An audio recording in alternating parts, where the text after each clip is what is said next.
నమస్తే. నేను మీ కుప్ప పద్మిని. ఇన్నాళ్ళు మీ సపోర్ట్‌ని నాకందిస్తూ, మీ ప్రేమని నాకందిస్తున్న ప్రతి ఒక్కరికి కృతజ్ఞతలు. ఇప్పుడు చూడబోతున్న ఈ వీడియో కూడా ఖచ్చితంగా మీకు ఉపయోగపడుతుంది. లైక్, షేర్ అండ్ సబ్స్క్రైబ్ చేసి మీ ఇష్టాన్ని, అలాగే మీ సపోర్ట్‌ని నాకందించండి. అలాగే ఈ వీడియో పట్ల మీ అభిప్రాయాన్ని కామెంట్ సెక్షన్‌లో కామెంట్ చేసి నాకు తెలియచేయండి. నమస్తే. నమస్తే. Welcome to our channel. నేను పద్మిని. ప్రస్తుతం మనతో పాటు ప్రముఖ ఆధ్యాత్మికవేత్త, దత్త ఉపాసకురాలు, శ్రీపాద శ్రీవల్లభ దత్తపీఠం వ్యవస్థాపకురాలు శ్రీమతి లతా దత్త గారు మనతో పాటు ఉన్నారు. మాట్లాడదాం. అక్క నమస్తే అక్క. నమస్తేరా. అక్క గోవా.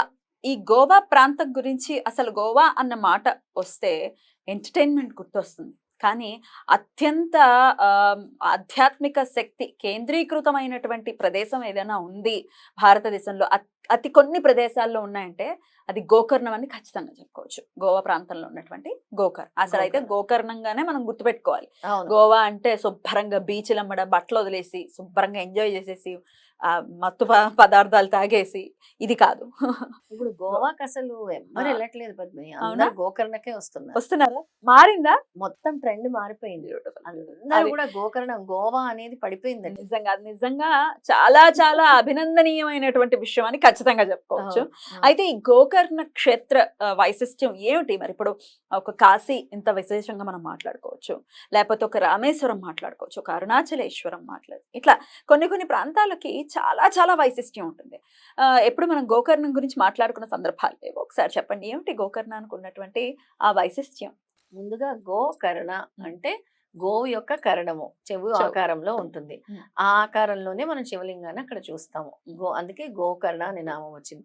ఏంటి ఆ శివలింగము అని అంటే సాక్షాత్తు పరమేశ్వరుని యొక్క ఆత్మలింగాన్ని రావణాసుడు వాళ్ళ అమ్మ కైకసి కోసము అడిగినప్పుడు, కైలాసం కావాలని వెళ్ళినప్పుడు, కైలాసం కాదు నా ఆత్మలింగాన్ని తీసుకో అని పరమేశ్వరుడు ప్రసాదించినప్పుడు, ఆ ఆత్మలింగాన్ని తీసుకొని రావణాసుడు వెళ్తున్నప్పుడు విష్ణుమూర్తి చూసి వెంటనే వినాయకుడిని పంపించినప్పుడు బ్రాహ్మణ బాలకుడు రూపంలో విఘ్నేశ్వరుడు వెళ్ళి అక్కడికి అటుగా భయపెట్టి ఆ రావణాసుడు, నేను సంధ్యావందనం చేసుకోవాలి బాలక, నువ్వు నా ఆత్మలింగాన్ని నువ్వు పట్టుకో అని అంటే, నేను 3 సార్లు కేక వేస్తాను, మీరు రాకపోతే ఇక్కడే స్థాపిస్తాను అంటాడు. అలాంటి మహిమాన్వితమైన క్షేత్రము గోకర్ణం. రావణాసుడు వెళ్ళి సంధ్యావందనం చేసుకోక ముందే విఘ్నేశ్వరుడు ఓ రావణ ఓ రావణ అని పిలిచి అక్కడ పెట్టినటువంటి లింగమే గోకర్ణము. ఎటువంటి పరిస్థితుల్లో దాన్ని పైకి లేపటం, ఎంత కైలాసాన్ని ఎత్తేసాడు రావణుడు, కానీ ఆత్మలింగాన్ని ఎత్తలేకపోయాడు. అసలు దాన్ని ఇలా కూడా కదిలించలేకపోయాడు. దేవతల సైతము గోకర్ణంలో అడుగు పెట్టాలి, దేవతలు సైతము అక్కడ రుద్రభూమిలో కట్టకాలాలి. అక్కడ శ్మశాన వాటిక, రుద్రభూమి అంటారు దాన్ని. అక్కడ చనిపోయిన వాళ్ళకి అసలు కైలాస ప్రాప్తి అని అంటారు. గోకర్ణ క్షేత్రంలో ఎవరైతే అక్కడ మహాబలేశ్వరుని దర్శించుకుంటారో వాళ్ళకి 7 జన్మ పాపము అంటే 7 జన్మాల పాపాలు కూడా తొలగిపోతాయి. గోకర్ణ క్షేత్రం విశిష్టత గురు చరిత్రలో చెప్పారు. శ్రీపాద శ్రీవల్లభ చరిత్రలో మన గురు దత్తాత్రేయ స్వామి చాలా చక్కగా, శ్రీపాద శ్రీవల్లభ స్వామి 3.5 సంవత్సరాలు గోకర్ణంలో ఉండి అనుష్ఠానం చేసుకుంటూ ఒక శివలింగాన్ని పూజిస్తూ ఉండేవారు. దానికోసం పద్మిని 3 సార్లు నేను గోకర్ణం వెళ్ళాను, ప్రయత్నించినా దొరకలేదు. 3వసారి ఎట్టి పరిస్థితుల్లో నేను శ్రీపాద శ్రీవల్లభ స్వామి పూజించిన లింగాన్ని ఎక్కడుందో నేను కనుక్కోవాలి. ఎవరిని అడిగినా తెలీదు. అంత సులభం కాదు. ఏదైనా పుస్తకంలో చదివారా ఈ వృత్తాంతం? ఈ వృత్తాంతం పుస్తకంలో చదివాను, కానీ అక్కడ ఆ ప్లేస్ మనకి కనబడాలి కదా గోకర్ణంలో. అంటే మూడోసారి కనబడింది ఆ ప్రాంతం. మొదటిసారి వెళ్ళాను, గోకర్ణం గుడి చుట్టుపక్కల ప్రాంతాల్లో వాళ్ళు అడిగాను, ఎవ్వరూ చెప్పలేదు. శ్రీపాద శ్రీవల్లభ స్వామి పూజించినటువంటి శివలింగం ఎక్కడుంది అని అడిగాను, ఎవరు చెప్పలేదు. 2వసారి అడిగాను, చెప్పలేదు. 3వసారి పట్టు విడవలేదు నేను. ఎలా కనిపెట్టారు? దాన్ని కనుక్కొని శ్రీధర్ స్వామి, శ్రీపాద శ్రీవల్లభ స్వామి తర్వాత ఎవరు పూజించారు? శ్రీధర్ స్వామి కనుగొన్నారు ఆ శివలింగాన్ని. అది షడాక్షరి లింగం అని అంటారు. శ్రీధర్ స్వామి అంటే ఇక్కడ ఆంధ్రాలో ఉన్నటువంటి ఆ స్వామినా? శ్రీధర్ స్వామి అవధూత, ఆయన అన్నదమ్ములు. శ్రీపాద శ్రీవల్లభ స్వామి అన్నదమ్ములు అయినటువంటి శ్రీధర్ స్వామి ఆయన వంశీకులే కదా. అయితే ఆ షడాక్షరి శివలింగాన్ని పూజించేవారు. అంటే దత్త ఉపాసన చేసేవాళ్ళు తప్పకుండా ఇక్కడ కూర్చొని ధ్యానం చేస్తే దత్తాత్రేయ సాధనలో ముందుకు వెళ్తారు. అలాంటిదన్నమాట. అక్కడ కోటి తీర్థం ఉంటుంది.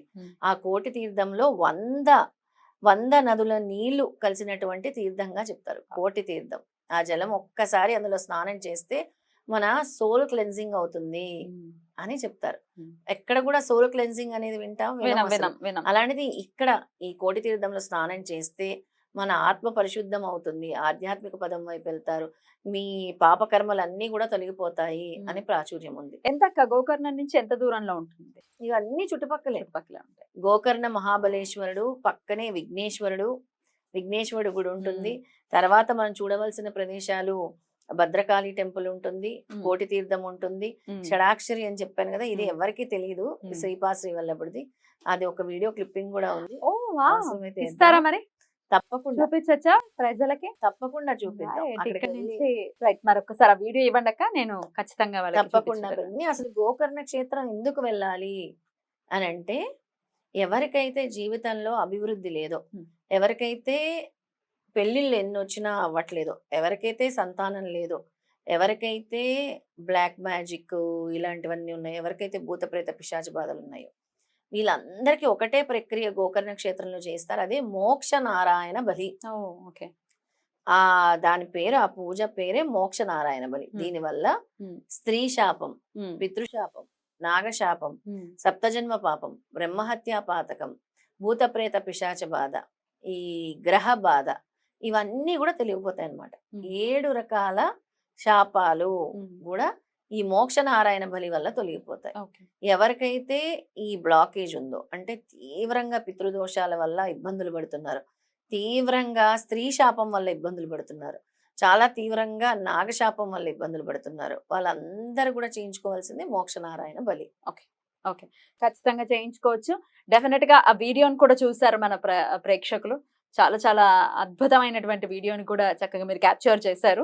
అవును, అక్కడ స్వామి దగ్గర తీసుకొని ఇచ్చారు వాళ్ళు లక్కీగా. అసలు ఎవరికి పర్మిషన్ ఇవ్వరట, ఆ శివలింగం దగ్గర ఇచ్చారు. ఈ మోక్ష నారాయణ బలి అనేది తప్పకుండా గోకర్ణ క్షేత్రంలో అడుగు పెట్టాలన్నా ఆ భగవంతుడు అనుగ్రహం ఉండాలి. వెళ్ళి చేయించుకోవాలన్నా కూడా చేయించుకోలేరు. కానీ ఈ మధ్య కాలంలో 2-3 సార్లు స్వామి నన్ను పిలిచారు, చేయించాము కొంతమంది భక్తుల చేత అక్కడ పూజలు నిర్వహించడం జరిగింది. ఒకవేళ ఎవరికైనా మరి చేయించుకోవాలి మీ ఆధ్వర్యంలో అంటే మరి చేయిస్తారు కదా? తప్పకుండా మనం గోకర్ణ క్షేత్రంలో చేయిస్తాం. దానికి కూడా ఒకసారి లత గారి నంబర్ కి కాల్ చేసి మిగతా డీటెయిల్స్ ని తెలుసుకోవాల్సి ఉంటుంది, తెలుసుకోండి. అంతేనాక? అంతేనా? రైట్. అద్భుతమైనటువంటి క్షేత్రం, స్వామే స్వయంగా ఈశ్వరుణ్ణి కొలిచినటువంటి ప్రదేశాన్ని కూడా కనుగొని చాలా, అంటే డెఫినెట్ గా మీకు బోల్డ్ అంత తృప్తినిచ్చి ఉంటారు. చాలా అద్భుతంగా వివరించారు. డెఫినెట్ గా చాలా చాలా మీరన్నట్టుగా అదృష్టం ఉంటేనే, లేకపోతే స్వామి అనుజ్ఞ ఉంటేనే ఆ క్షేత్రంలో అడుగుపెట్టడం అనేది సాధ్యపడుతుంది అనేది అర్థమవుతుంది. అంతే. రైట్ అక్క, thank you so very much. నమస్తే. జై గురుదత్త. శ్రీ గురుదత్త.